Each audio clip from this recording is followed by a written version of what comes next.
Good afternoon. This is Saturday, July 16th, and my name is Bill McCamley. I'm a state representative from Las Cruces and Mesilla with your legislative update for the day. As anybody living in southern New Mexico has known, we've been having very, very hot temperatures recently. It's been over 100 for probably the last couple of weeks, and these temperatures are expected to continue. So one of the problems that this kind of weather creates is stress on the electric system. And I spoke with a representative from El Paso Electric last week who's very concerned that with these temperatures and therefore people turning on cooling systems to be able to deal with it, they're really having a lot of issues, mostly with the transmission capacity that is required for all of this electricity. You know, there's only a certain amount of electricity that fits on one of those lines that goes to your house.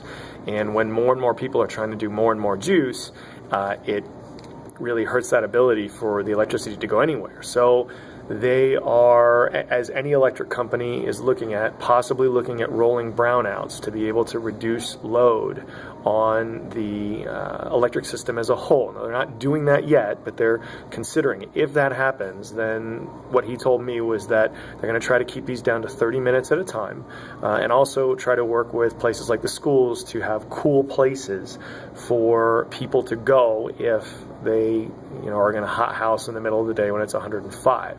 So that's really good. But there's also some things that all of us can do and should be doing to help with the system as we move forward. So first off, if you actually have things plugged in at your house when you're not there, or at your business when you're not there, unplug them. And that includes phone chargers. You know, phone chargers actually use electricity when you plug them in, even if the phone's not in it.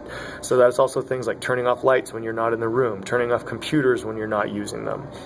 If you're in the kitchen, try to use a stove or a microwave rather than an oven. Ovens not only use a lot of electricity, but they create a lot of heat that doesn't dissipate quickly, and it makes your house a lot hotter. Close your curtains and blinds when you're not in the house. This really reduces the amount of heat, up to I think 30 or 40% during the daytime when our blistering sun is up there, right? Raise your thermostat. You know, I can't remember what the exact number is, but for every degree you raise your thermostat, you save a lot of power. So the difference between someone who sets their thermostat at, for instance, 70 and 72 or 73 in terms of the power usage is a lot. Furthermore, if you're not in the house, please remember to set your thermostat up to like 80, 85 degrees. And that way you're not using power when you're not there to need it. Furthermore, when you got ceiling fans, please turn them on when you're around because that cools the air around your skin. But remember to turn them off when you leave the room because fans cool you, not the room itself.